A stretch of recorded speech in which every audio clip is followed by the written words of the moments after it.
So what you got? Is that nothing right, on, Joe? There's nothing on here, mate. We've got one on here. Need one of these things. Need one? I'll tell you what, there you go. There you go, got one here. Ah, perfect. Here you go, try that. Perfect. That'll be alright. Yeah. Do you need something down the inside of that? Guys, what are you doing? Forfeited. Day off today? I thought it was a network takeover. It's a network takeover, but we've got some great clients coming in. I thought you'd be good joining us on the sofa. Oh, come on. Don't forget to get through the MOT. Leave them in there. Leave them through it. I'll be back, alright? I'll be back. Nuts.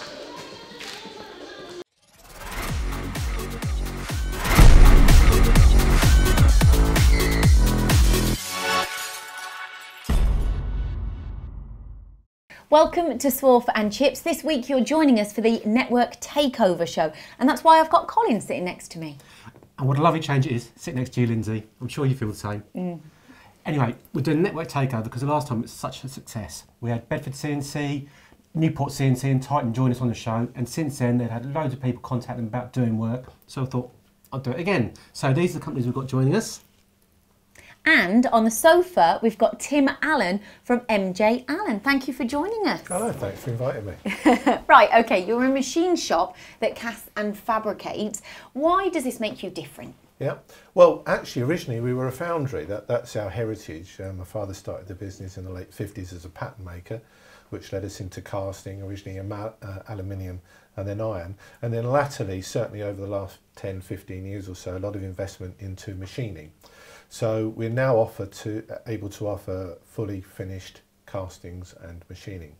So what makes us different is we take any of those sort of wrangling issues between foundries and machine shops out of the picture. We take care of the whole problem. So one piece of paper from our customer, they get the finished cast and machine component. So a classic example from the video we did sort of 12, 18 months ago, blowholes, for example, in the castings. Yeah, it's kind of like an engineering rule, isn't it? You'll uncover that blowhole or a defect on the last cut, and then who pays for it? You know, is it the casting that's at fault? Is it the machinist because he didn't, do it correctly? So we take care of all of that. It's our problem to solve, and we take care of it for the customer. Tim, so you're telling us that you've got that continuity of quality, but are there any other benefits to the end user by going through yourselves? Yeah, absolutely. I mean, we're taking a lot of time out of the process. The lead time can be done concurrently, so we're not having to queue at different places in the process. Transportation is limited. You're not having to ship the components from us to a machine shop and back again. Sometimes security is an issue. We might be doing something for MOD and they want it all to be contained on the one site. It just simplifies the whole process. It takes cost out from the customer's point of view. It takes time out from the point of view of the customer as well. The foundry one's an interesting one. I mean, do you have much competition? I know you specialise in some of the larger and less quantities, but is there a lot of competition for you? Yeah, there is competition. I mean, we're located in Kent, so there aren't many foundries down in Kent. And we're unusual in that we cast both aluminium, bronze, copper alloys and iron as well. So we're pretty unique in that regard. And certainly in the sizes that we go up to, there isn't anybody else that's casting as big as we do. We can cast a gross weight in iron and ductile irons up to about 3 tons. A ton in aluminium and a ton in the copper alloys, so that certainly makes us unique where we are. Sorry to go. When you look these days, lots of engineers are setting up machine shops all the time. They're setting up a new company, buying a lathe, buying a machining centre, commonplace. But there's not many foundries being set up, is there? No, and it's unlikely. I mean, you hear of new foundries very, very rarely, and that's because of issues with environment, health and safety, the investment in furnaces, power coming in. It's much more likely that you're going to be a legacy foundry and then develop your offering over time, which is exactly how we've approached the market. So yeah, new foundries, you rarely hear of them. Oh, we're meant to be doing 5 minutes, so you're meant to only have 5 minutes airtime, so let's start the 5 minutes from now. You've got an extra couple. Thank you. Just, have you got any more benefits towards the end user? Is there a cost benefit? Yeah, there is a cost benefit. It's a point worth making, because it's not necessarily the aggregate of the cheapest casting and the cheapest machining cost. I mean, customers can always go out and find cheaper, but we are giving really good value because we are saving them a lot of hidden costs. There isn't that extra paperwork, the extra QA to do necessarily, because we're doing everything in-house. So we're saving them time and we're saving them money. It's not necessarily the cheapest price, but it's the best value. What I like about your company is the fact that someone could go, right, okay, I need this part, you will cast it, you will cut it, but you also have finishing processes too. Yeah, we can do painting, we can do sub-assembly. We really want to get involved as much as we can with the product. In fact, ideally, we would like to be involved with them when they start to design the product, because we think we can add some value or take some cost out by getting involved with them when they're putting lines on paper. I know it's electronic these days, but we can probably point out some things that would save them money in the long run, making it easier for us to manufacture, and as we're machining it as well, really help them out at the design stage. Does that tie in with this part here, this small component that you bought in? Yeah, well, this is a small, relatively small component for us. This is fairly unique in that we did get involved with the actual invention of this product. This is our own transmission that we designed for Ford for installation into transit vans to give them an off-road capability. That the transit all-wheel drive uses this transmission. So we actually did do the design for that. Now, that's not a service that we necessarily offer, but we are very happy. Oh, how's that? That just shows you how heavy some of the castings are. We are happy to get involved with the machinist and, involved with the designer and help them make it cheaper and more readily manufacturable. And that should save money in the long run. Because with this one, they said, here's a space, make it fit in it. Yeah, in this particular instance, yeah, you've got the standard van, it's doing its normal transmission job, and they need it to do an off-road capability. So we are given the space available and we design our transmission to fit that space. And you're proving that it's not just one-offs, is it? This is about 80 units a week.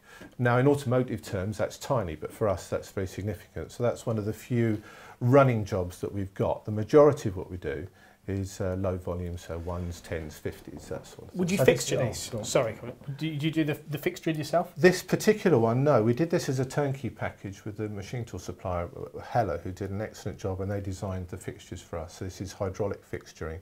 But the majority of the time, with some of the bigger kit, we'll do our own fixtures in-house. Okay. Now, this is automotive. It's not just automotive that you do, though. No, the majority of the work that we do is not automotive. It's big capital equipment, it's diesel engines.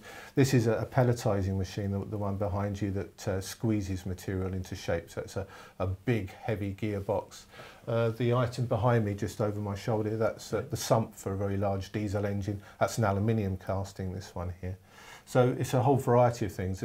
Just in front of us on the table, the thing that looks like a very large tuning fork, that's a military installation. That's a naval gun, so it sits on the decks of ships. Is it a lot of your work export as well? What's the ratio? Quite a bit. We're exporting directly about 25 to 30% of everything we do, mainly into Northern Europe and some into the States.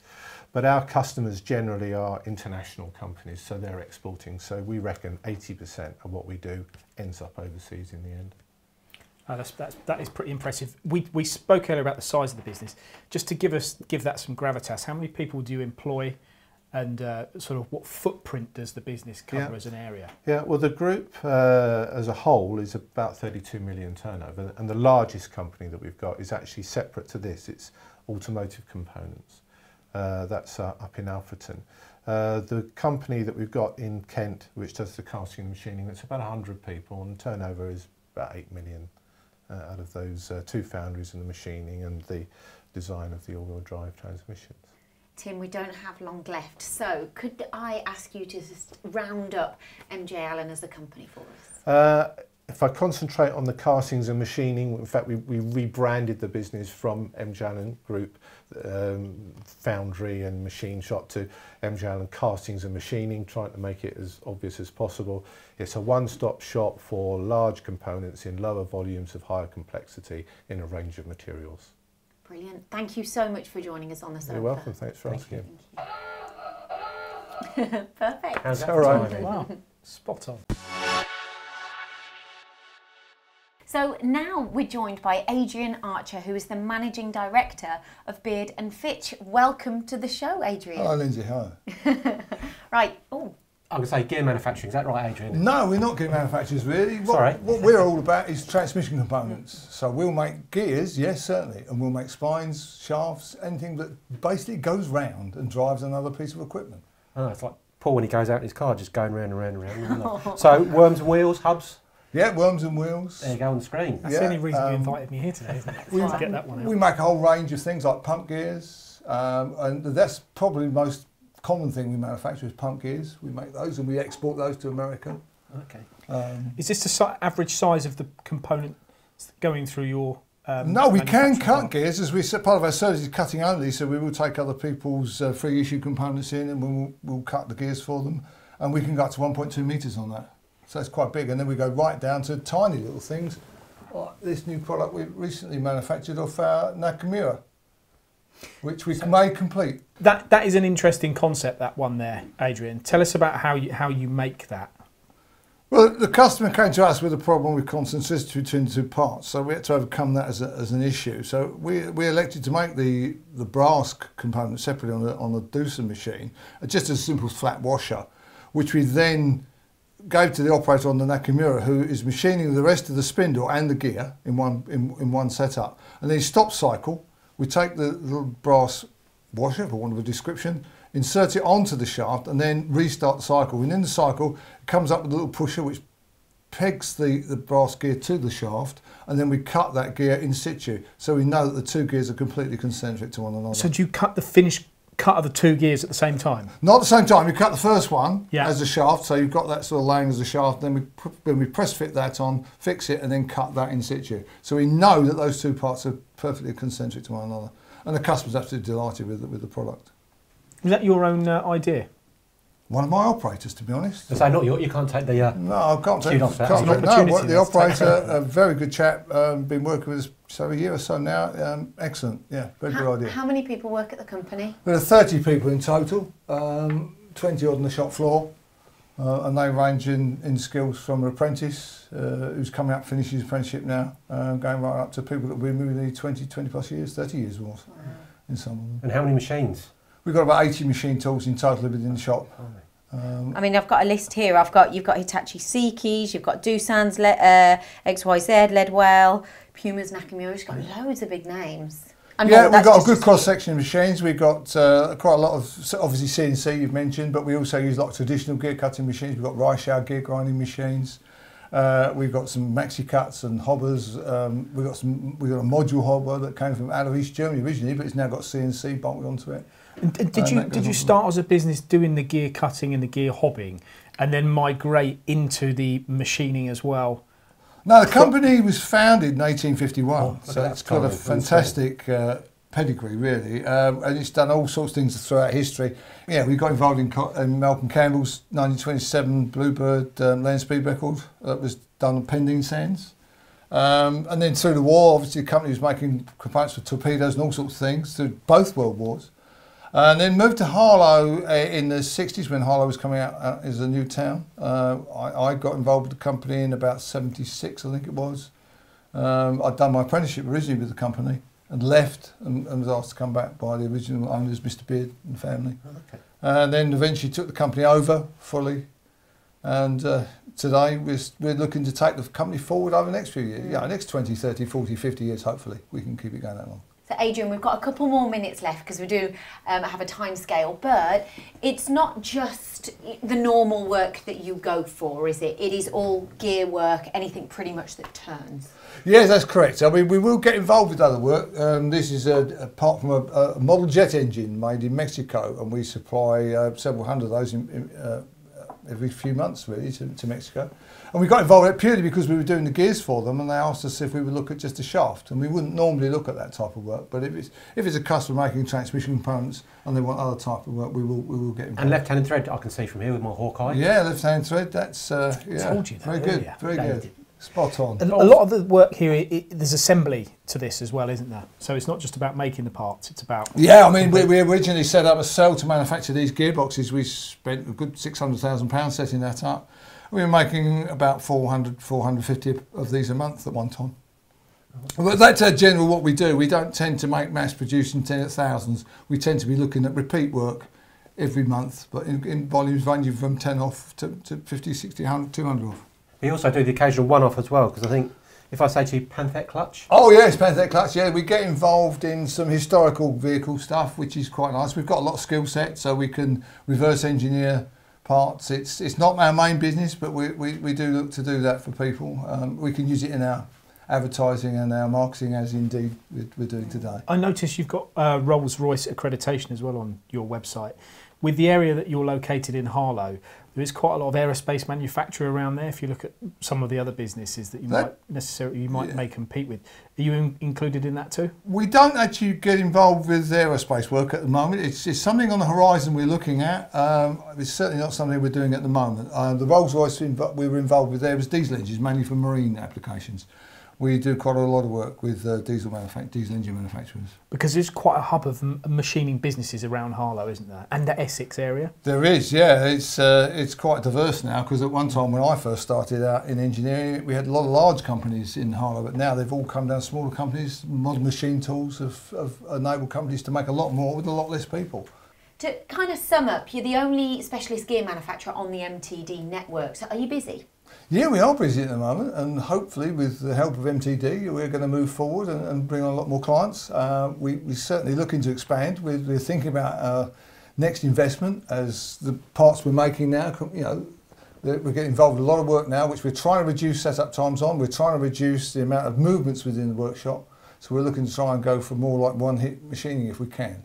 And right now it's very much in the melting pot as to which machines we're going to buy, but that's what we're looking for at the moment. So much value in that one-hit machining, isn't there? I mean, it reduces the footprint of cells, also makes your parts in one hit accurately. Yeah, from a financial aspect, it's the throughput. If you can get the throughput through your workshop, then your cash flow, everything starts to fall into line. And we are very busy at the moment. Oh, is that your 5 minutes? It must be. I don't know what that was, really. On that note, guys, I've got to shoot because car's in for an MOT, so I need to get away. Good to meet you. And you. Okay, see you later. Thanks for popping in, Paul. Can I just ask you one more question? What brings you to the MTD network? We have a fantastic facility in Harlow, and we've got a lot of capacity that we can fill. We can go to another shift. We can take on more people. We're currently trying to engage 2 more apprentices. So there's a lot of scope for us to expand our business. I like how you are a little bit more dedicated or specialist in what you do as well. I think you need to get down to that company. Well, Adrian doesn't know, but we are teed up to come down end of the month, hopefully, to do some filming. He's more than welcome, more than welcome. We'll even supply tea and coffee. Perfect. And cake. And cake, yeah. He likes We'll cake. try. Thank you, Adrian. Thank you. Now, Colin and I are joined by Jackie Finney, who's the company secretary, and Mick Finney, who's the managing director of Tefloturn. Welcome, welcome, welcome to the show. Hello. Thank you. Thank you. Mick and Jackie, thanks for coming along. Where is Head of Security? Well, Head of Security is sometimes known as Belle, but she was very successful as Head of Security. Postman don't come near. Oh, she's adorable. Don't get me started. I love dogs. Anyway, moving on, I think. Sorry. Oh, yes, Lyndsey, okay. I know you're a big fan of dogs. Right, okay, you've got 5 minutes to sell Tefloturn as a company. I just want to quickly start at the beginning. What made you start the company? I served my apprenticeship as a turner a long time ago, and I progressed and got involved in plastics. It was a great thing. Thought I'd see it through. Yeah. There was a lot of work. You say a turner, but you do milling and turning. Yes, we do. We mill as well. Yeah. And you mentioned, sorry, Lyndsey, cut over you. No. Plastics. Plastics, yes. Various sorts of plastics, as you all know. Well, we're going to quiz you on that then. What types? Okay. Not that I've got my list here, but... It's to both of you. Peak, PTFE, nylon, Tecacint, PEI, acetal, Yep. Delrin, Umpy. You've been reading my list. Polyurethane. So this is polyurethane. Yes. It is. So what makes this different from any of the other plastics that you machine? Very, very, very soft and flexible. And yet we have perfected a technique. We hold that in a vice to do a lot of the work to it. So really you're working with exotic plastics as well? Yes, we do work with the exotics, Vespel and Torgon just being a couple of them. But just plastics, so just to hasten to add.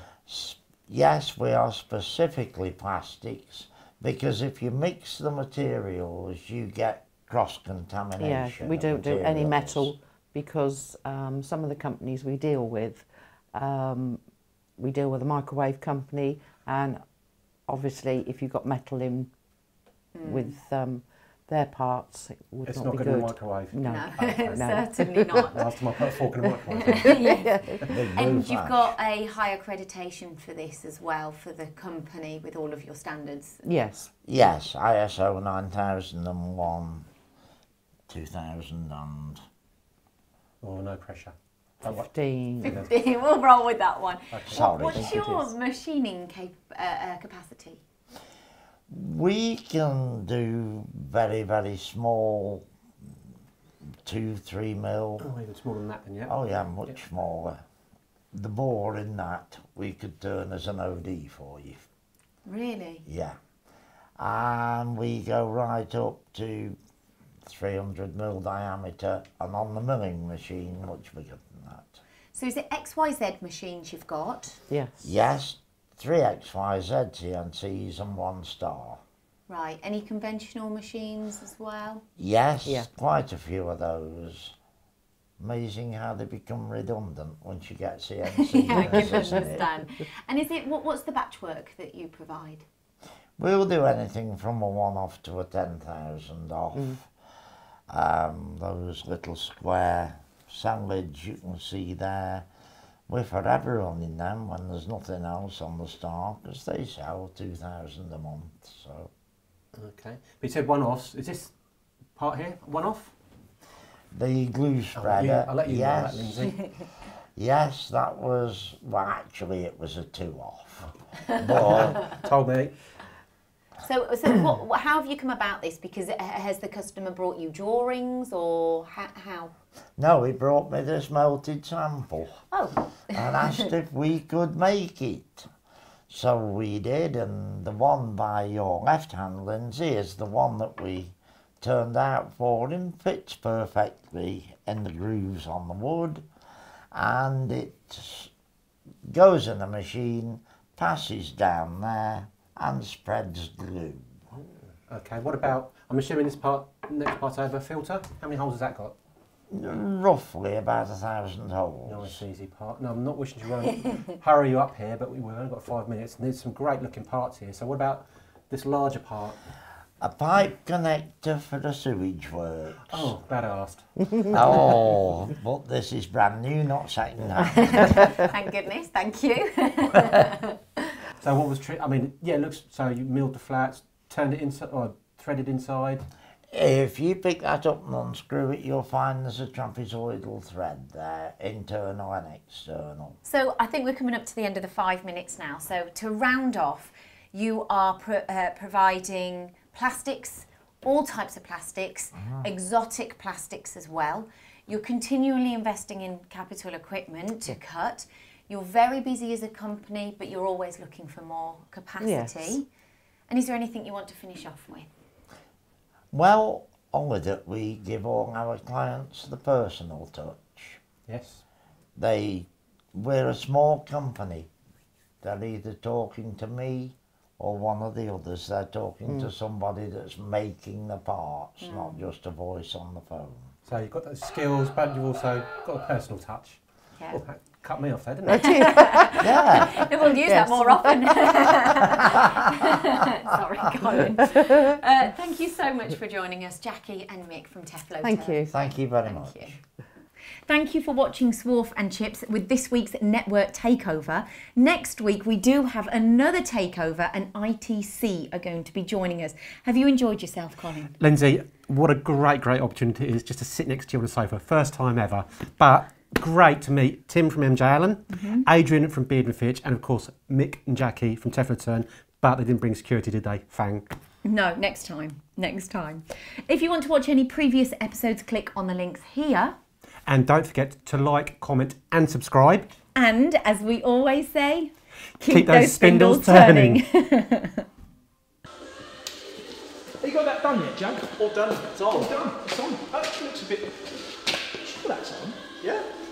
You think that'll pass the MOT like that? Yeah, of course it will. You know, we want to give one to the customers, so cut teeth. Oh, please. Very good.